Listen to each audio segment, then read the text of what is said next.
Hey everyone, I'm Robby Miller and welcome to this video for Celestion Plus. And today I'm going to guide you through how to use these impulse responses with minimal equipment. And this video has been made to accompany the blog I've written, so be sure to check that out as well. So there's a few different reasons why I wanted to make this video today. One of them is I want to show you why these Celestion impulse responses aren't just for recording and touring professionals, and how you can start crafting your sound in preparation for all of that sooner than you think. What you will need to get going is the following: an Apple computer. Wait, please don't click off the video just yet.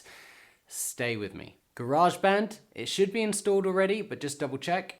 A recording interface. I use a Focusrite Scarlett, but feel free to use whatever you have and whatever you're used to. And I'm using GarageBand as the DAW of choice because I think it's more accessible for people rather than Logic Pro or Pro Tools.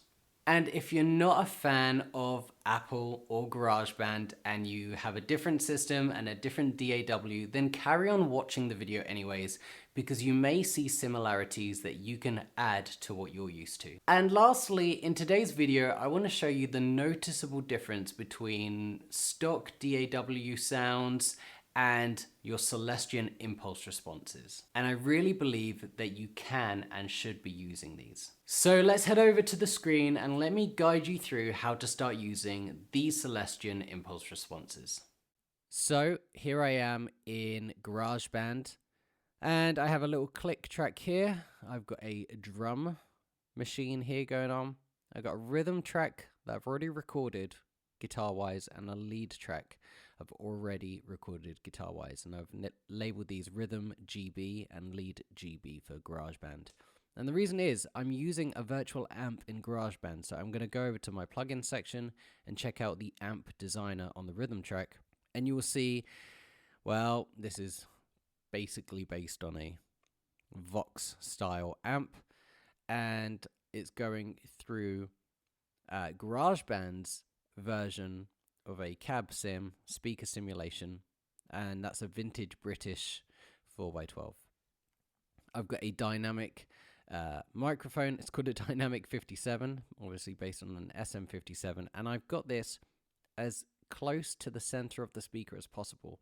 That should give me a really nice bright sound, crisp sound, which is what I want to go for. Now we're going to go to the lead track. I'll show you what I got set up here. This is obviously based on a Marshall-esque type sound, again going through a vintage British 4x12, and this time I've gone for what they call a ribbon 121, 121, and that's based on the Royal 121, and again I've got it really nice and close to the center of the speaker, again for that punchy bright sound. I really love that sound. So that's how I have my virtual amps set up in GarageBand, and they don't sound too bad until you actually compare them to these Celestion impulse responses, and we'll get more into that in a little while. I don't want to put too many ideas in your head of what I hear. So anyways, coming up next is a playback video of me playing with these virtual amp sounds, and you're going to see me play the rhythm and see me play the lead. I'm going to get rid of my screen here so you're not just looking at my screen,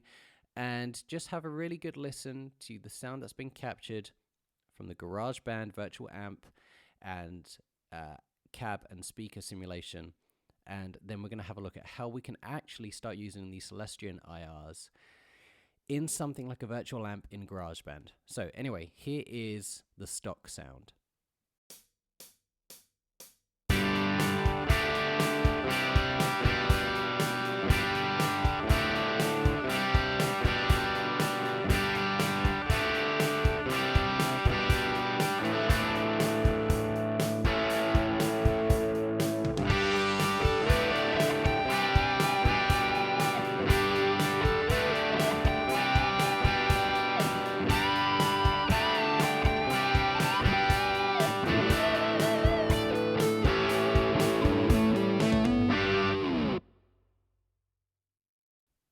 Right, so you've heard what those virtual amp and speaker sims sound like, but now we're going to add these Celestion ones in. So I'm going to go to my rhythm track, and I'm going to go to duplicate settings, and I'm also going to copy this waveform and get that on this track too. So there we go, exactly the same.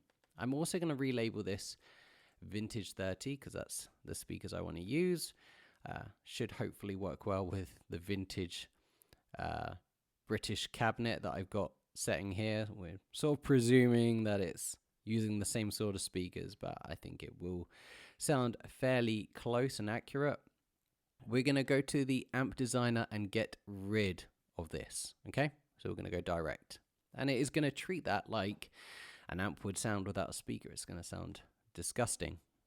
We obviously don't want the sound, so we're going to go to Pulse, which is our impulse response loader, and I'm going to click external IR, and it's going to bring up my Celestion IRs, vintage 30 closed 4x12. That's what I want. I'm going to go and find my SM57, and I want a bright sound. Now, that is going to be a captured sound with the mic fairly close to the center of the speaker, and that's kind of what we were getting in our last track. So that's what I want. Now I'm going to do exactly the same with this track. I'm going to duplicate the settings. I'm going to take this waveform. I'm going to put it over here. And I'm going to go to the amp designer here. I'm going to go direct. I'm going to go to Pulse. This time we're going to we're going to actually go to the same area, except I'm going to choose a Roya 121. Here we go, and we're going to go with a bright sound. Okay, there we are. Now, it's about time you heard what this sounds like with the vintage 30 speaker impulse responses. Let's change this to that so we can really see what's going on here. So I'm going to mute the GarageBand one, and you're going to see the playback video again using these settings. Now, I don't want to put ideas or thoughts into your head. Just have a really good listen to it. Think about what it sounds like to you, and I'll share my ideas after. So here's the video.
Well, there we are. We've heard some different sounds. What did you think? For me, I think the Celestion Plus IRs have a tighter and more reactive sound to what I was playing.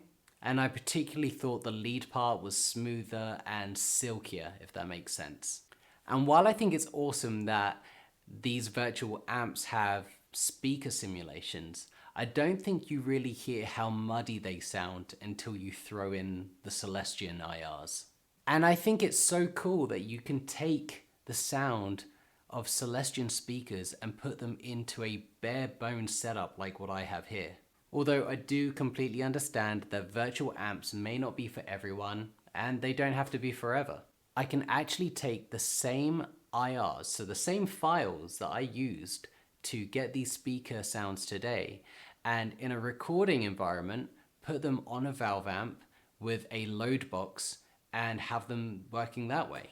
And with the correct equipment, I can take these IRs to a gig and run my sound run these speakers through the front of house, so I'm getting that same reliable tone that I'm used to. So basically what I'm trying to say is, I like the fact that when you get these IRs, these files that arrive in your inbox, you can use them at home, in your basement recording studio like me, or you can take them to a gig, or you can take them to a recording session. You know what the sound is gonna sound like because you've been so used to it. So I think it's just something really awesome about having these speaker impulse responses that you've really got to know and craft your sound with and use them throughout your music career. Why don't we call it there? I really hope you enjoyed watching the video today, and I really hope you learned something. Don't forget to read my blog on celestionplus.com and keep a close eye on that website for more exciting features and sounds coming soon.